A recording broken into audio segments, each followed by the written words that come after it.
Então vamos lá. Então vou começar falando qual é a diferença entre menopausa e climatério.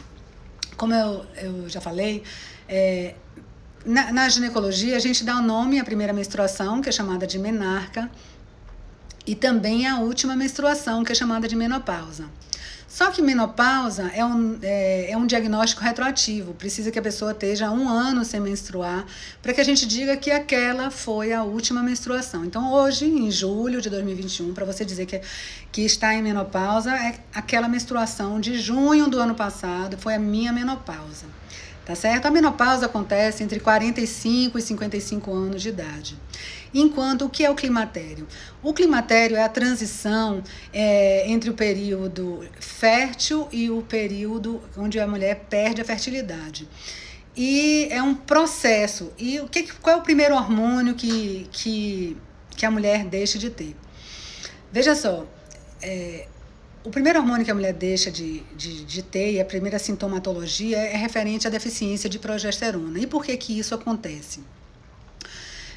A mulher no ciclo hormonal convencional, né, cerca de 4 semanas, nas primeiras 2 semanas, sob a ação de um hormônio hipofisário chamado FSH, chamado hormônio folículo estimulante, um grupo de cerca de uns 10 folículos cresce em ambos os ovários e começam a produção de estradiol.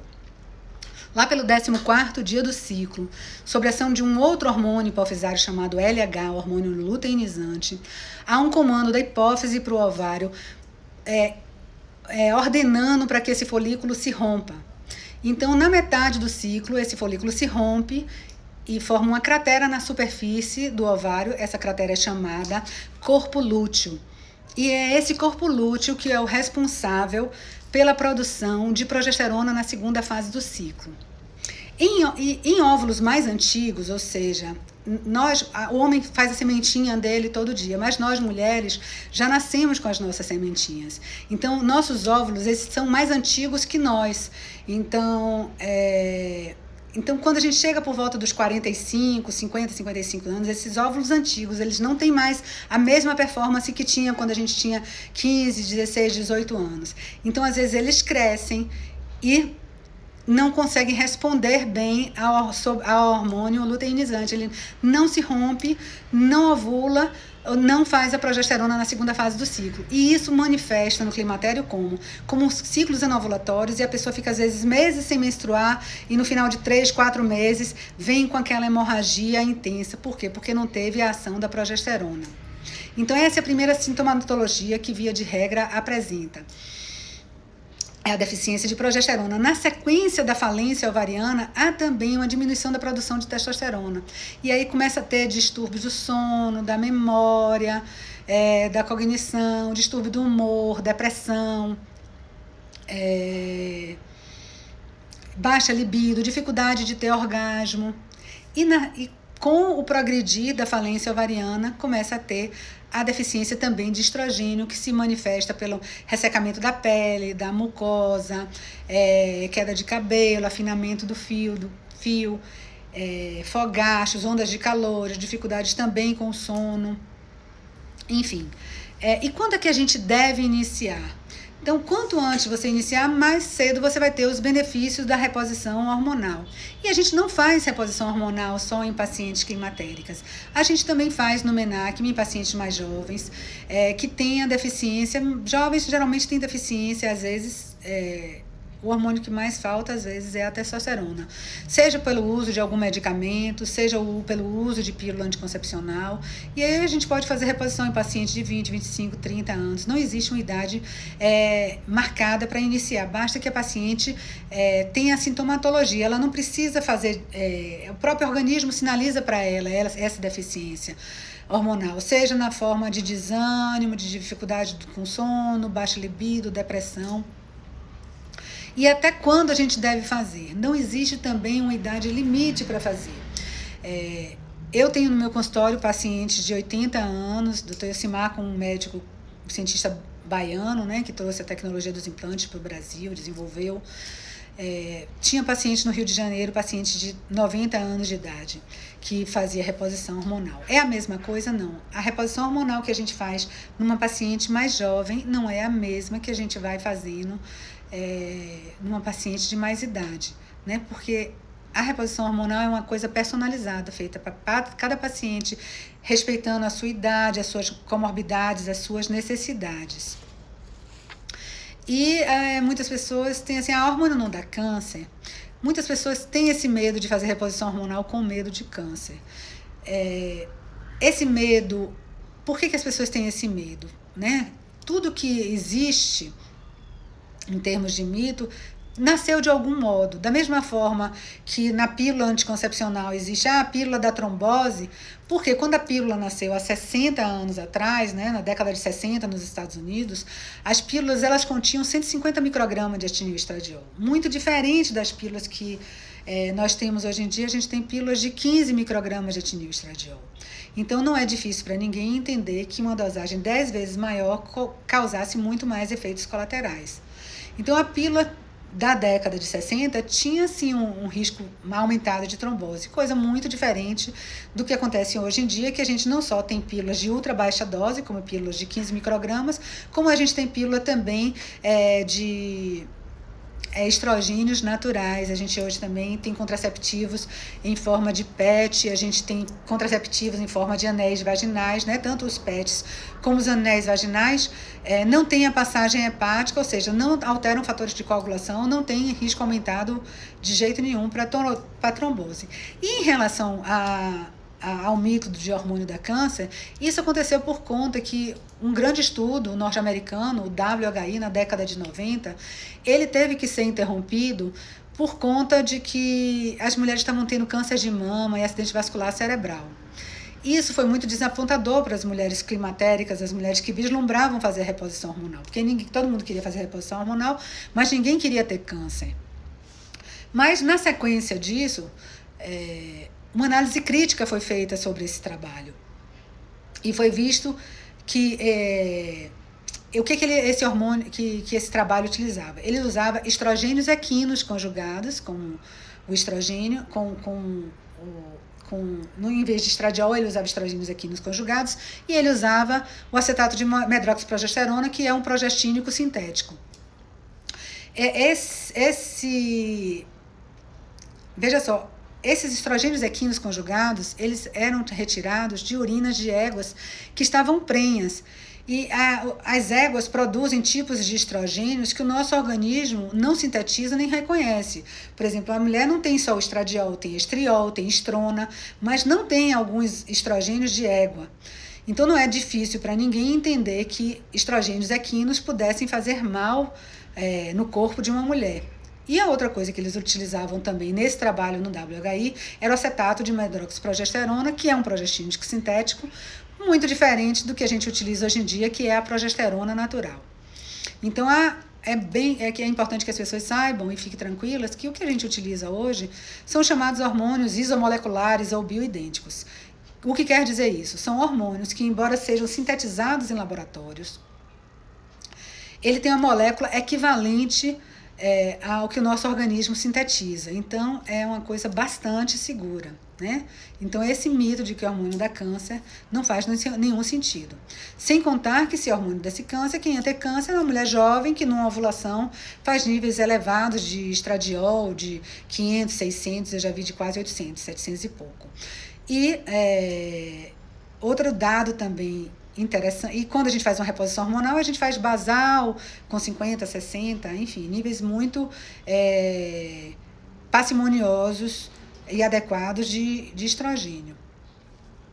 E outra coisa também, em relação ao mito de que hormônio dá câncer, é que quando a gente olha a curva de câncer, ela cresce a partir dos 50 anos. O que quer dizer isso? Que é justamente quando a mulher não possui, deixa de produzir estrogênio, deixa de ter a proteção do estrogênio, é que ela desenvolve. A análise que a gente faz é isso, que ela deixa de ter a proteção dos hormônios naturais. Daí os níveis de câncer aumentarem. Quem são as mulheres que não podem fazer uso de reposição hormonal?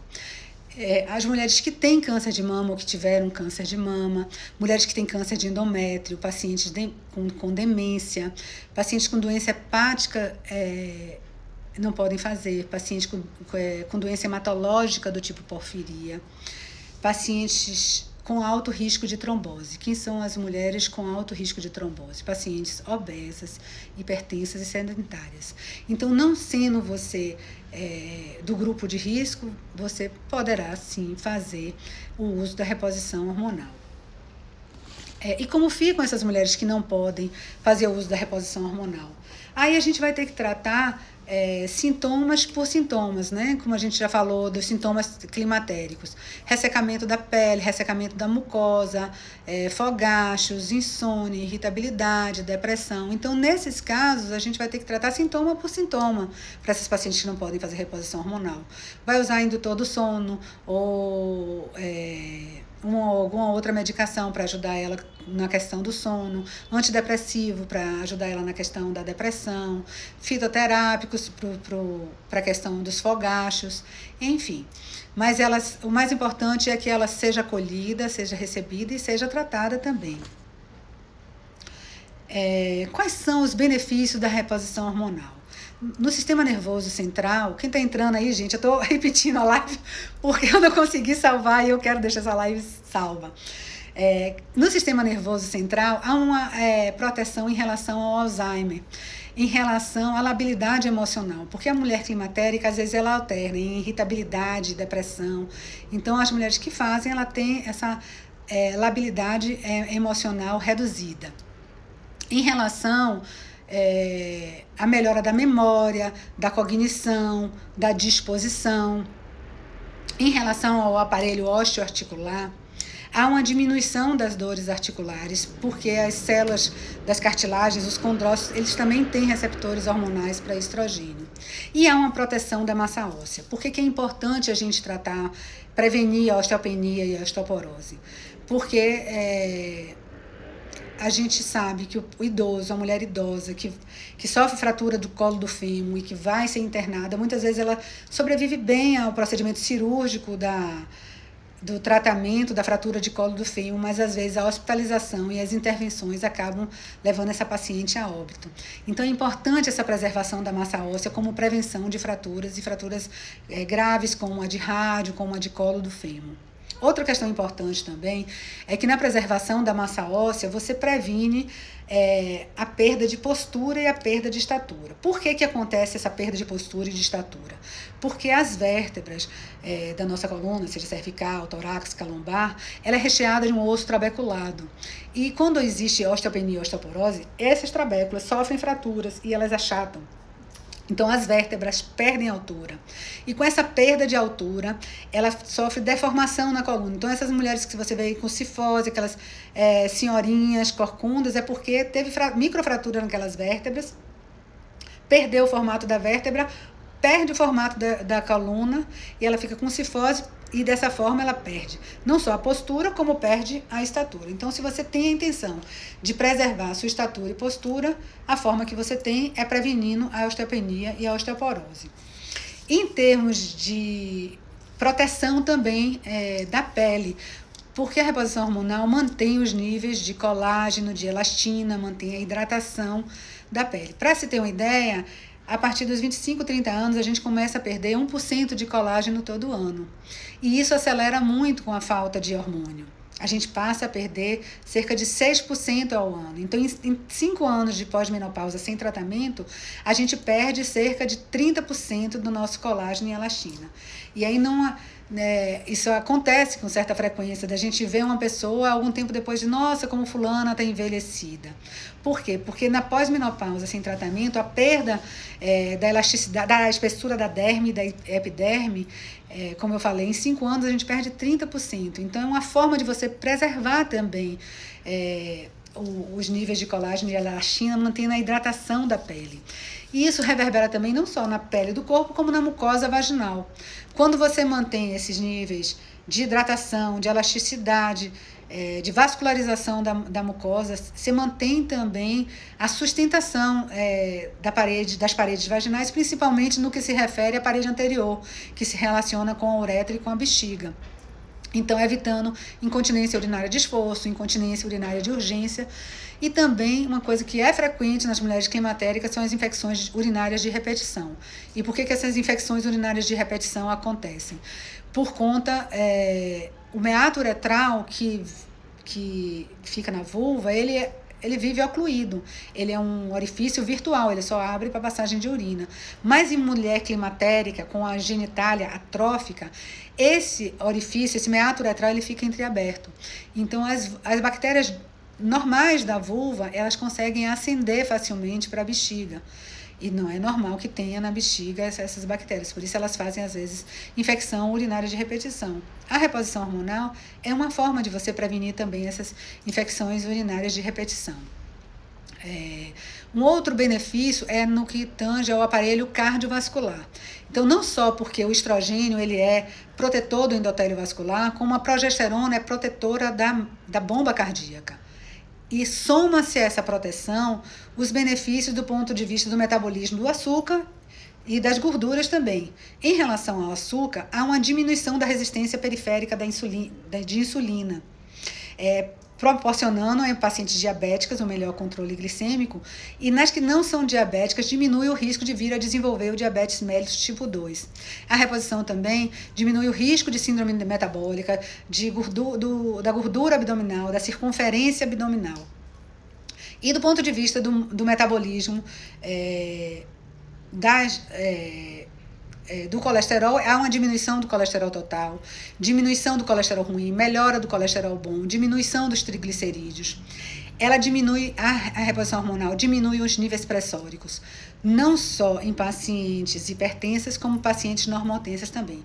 Então, esses benefícios a nível da pressão, do colesterol e da glicemia concorrem também para essa proteção do aparelho cardiovascular. Em relação ao câncer, eu fiz até uma postagem essa semana, contrariando as pessoas que acham que o hormônio dá câncer. Veja só, é um dado do INCA desse ano. Ou seja, os dados desse ano, o INCA divulgará o ano que vem.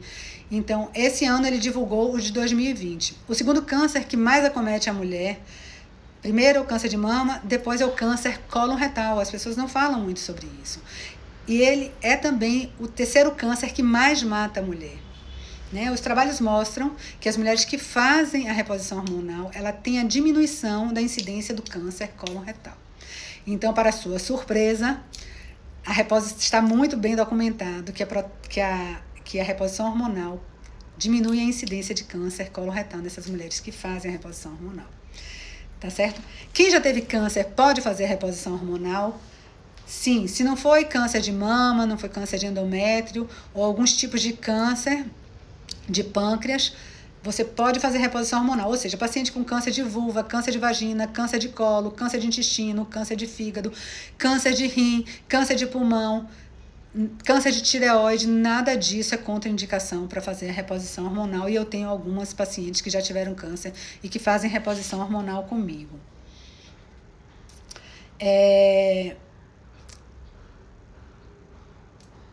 Pacientes com passado de miomatose uterina, de endometriose, de adenomiose, podem fazer reposição hormonal? Sim, podem fazer reposição hormonal, mas o ideal é que se faça com um médico que tenha expertise nisso. Por quê? Porque a reposição hormonal pode sim ativar esses focos de endometriose. E daí, com muita frequência, a gente utiliza, às vezes, associa gestrinona para essas pacientes que tinham mioma ou que tinham gestrinona. A gente associa a gestrinona a essas pacientes que tiveram endometriose, adenomiose, para que não reative essa doença. Tá ok? Qual a melhor via para a terapia hormonal? Bom, o ideal é que a paciente faça a reposição hormonal. Qualquer reposição hormonal é melhor do que nada. Até a famigerada tibolona, ainda assim, ela é melhor do que nada. Mas o ideal, depois da tibolona, tem a reposição hormonal por via oral. Mas também a reposição hormonal pode ser feita de forma injetável, pode ser feita através do gel transdérmico, que também os géis transdérmicos são feitos com hormônios bioidênticos. Mas a minha grande preferência, meu queridinho, é em forma de implante. Por quê? Porque quando a gente toma um medicamento, esse medicamento é absorvido pelos vasos do intestino e passa pelo fígado, pode alterar fatores de coagulação.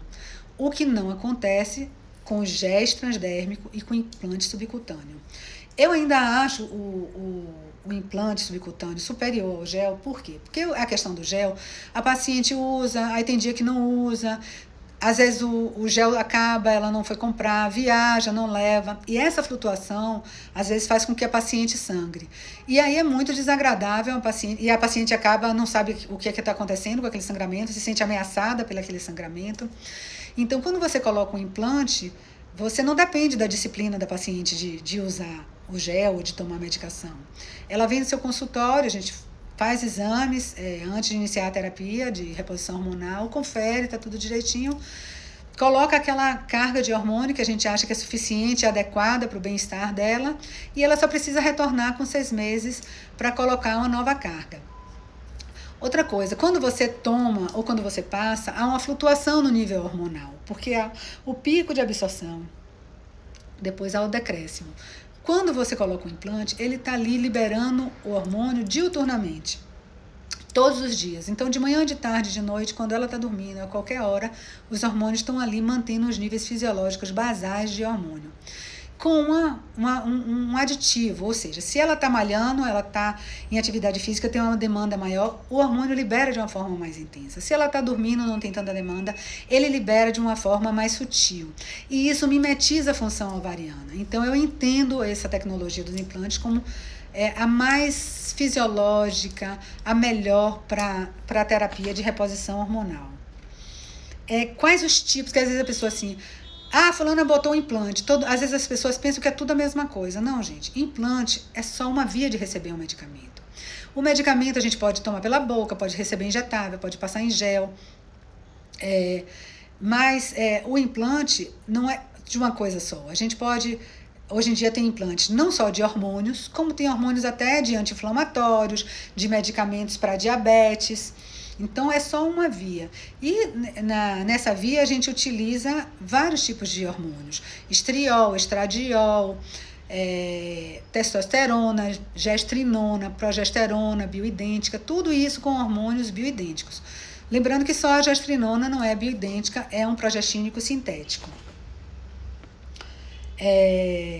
Quais os tipos de implantes? Tem os implantes que são de longa duração, que são retirados no final de um ano, e tem os implantes que são bioabsorvíveis, que é o que eu utilizo em meu consultório, que você não tem que tirar. Eu até trouxe aqui para mostrar, é uma cápsulazinha, parece um grão de arroz. Então, e não é nessa cápsula que tem tudo, não. Tem cápsula de estradiol, tem cápsula de testosterona, tem cápsula de progesterona, tem cápsula de gestrinona, como existem também cápsulas de outros medicamentos também que eu já falei, de anti-inflamatórios, de medicamentos para diabetes, de medicamentos que diminuem a resistência periférica à insulina, enfim. Quando iniciar e quando terminar. Eu já falei que a gente pode iniciar em qualquer etapa da vida da mulher, basta que o organismo sinalize de que ela está precisando. E não tem exatamente um fim, Eu tenho pacientes de cerca de 80 anos no meu consultório, como o doutor Elcimar tinha no Rio de Janeiro, paciente na casa dos 90 anos, e isso vai modificando com a idade, porque a reposição hormonal ela é feita individual para cada paciente, respeitando a sua idade, as suas comorbidades, as suas necessidades, o seu tamanho, Porque o volume da mulher também importa. Uma mulher pequena não vai usar a mesma coisa de que uma mulher graúda, Então, uma mulher de 45, você não vai botar a mesma quantidade de hormônio do que numa mulher de 80 quilos. Então, tudo isso é considerado, fazendo analogia, como se fosse uma alta costura. Uma alta costura, um vestido é feito sob medida para aquela mulher. Então, a reposição hormonal também é feita sob medida para cada paciente, respeitando as suas necessidades, sua idade, suas comorbidades atuais e passadas também. E pedindo para eu falar também sobre a janela da oportunidade, O que vem a ser a janela da oportunidade? Janela de oportunidade é considerado os 6 primeiros anos logo após a menopausa. porque acredita-se que ela seria eficiente só nesses primeiros 6 anos, porque a partir daí haveria uma atrofia nos receptores hormonais. Mas na prática não é isso que a gente verifica, não é isso que eu verifico. Mesmo após esses 6 anos de menopausa, a mulher consegue sim restabelecer os benefícios e algumas vezes recuperar parte, né? Então eu vejo no meu consultório pacientes que vinham com osteopenia, com osteoporose, você acompanha na densitometria óssea ela ganhando massa óssea com a reposição hormonal. Então a gente vê sim esse benefício após a janela de oportunidade. Precisa usar progesterona?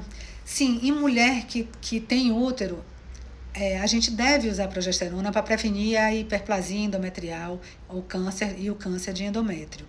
Então, seja uma progesterona por via oral ou via transdérmica ou na forma de implante, ou até em forma de implante intrauterino, porque o Mirena nada mais é do que um implante intrauterino. O Mirena também se presta a proteger o endométrio da mulher. Então, em mulher que tem útero, eu sempre uso uma progesterona, no intuito de proteger esse endométrio. Em mulheres que não têm útero, precisa de progesterona? Não, via de regra, não precisa. Progesterona, como o próprio nome diz, progeste, é o hormônio da gestação. É o hormônio que prepara o corpo da mulher para a gestação. Que no caso de uma mulher climatérica, não é o caso, né? Então, pacientes que não têm útero, via de regra, eu não uso progesterona. A menos um progestínico sintético, como é o caso da gestrinona, em pacientes que tiveram passado de endometriose, às vezes eu associo um pouco, sim, de gestrinona. Ou pacientes que vêm já com perda de massa óssea, com osteopenia, osteoporose, porque a gente verifica a gestrinona como propriedade que ela tem anabolizante, ela confere também essa capacidade de ganhar massa, não só massa magra a nível de músculo, como também massa óssea. Os fitoterápicos substituem a reposição hormonal? Não. Eu deixo...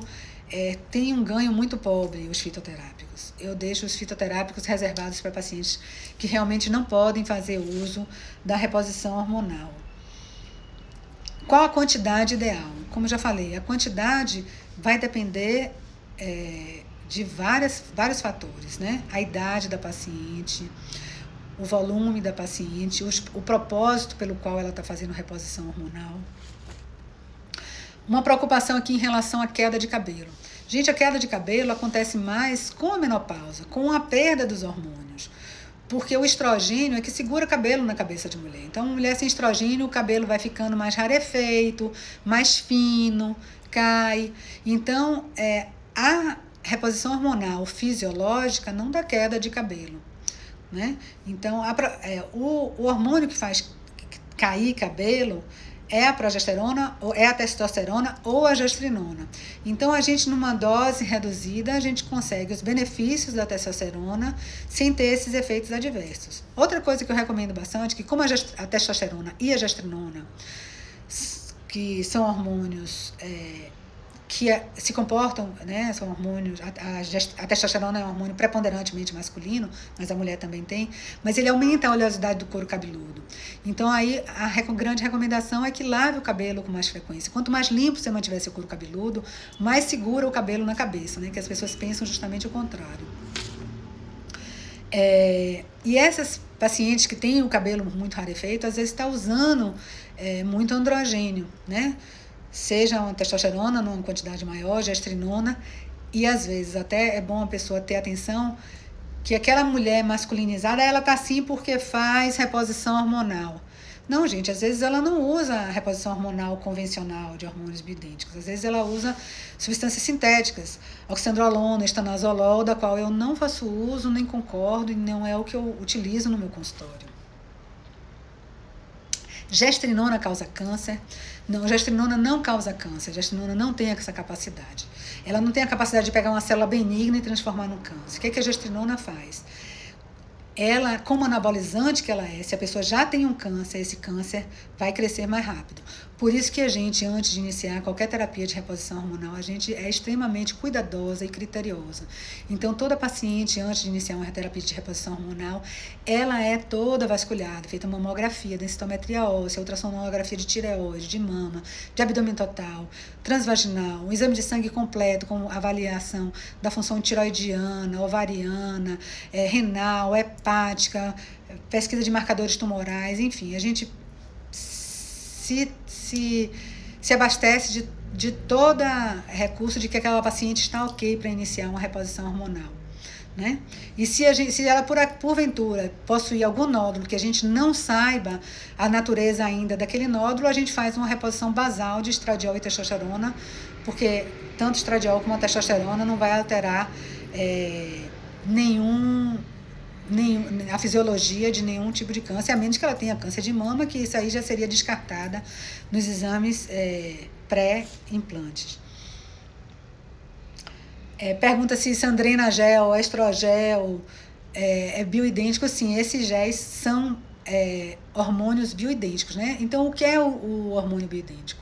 É uma molécula que, embora seja sintetizada em laboratório, bioidênticos ou isomoleculares, ela tem a mesma estrutura química do nosso, do fabricado pelo nosso ovário. Quem usa mirena precisa usar progesterona? Não. Quem usa mirena não precisa usar progesterona.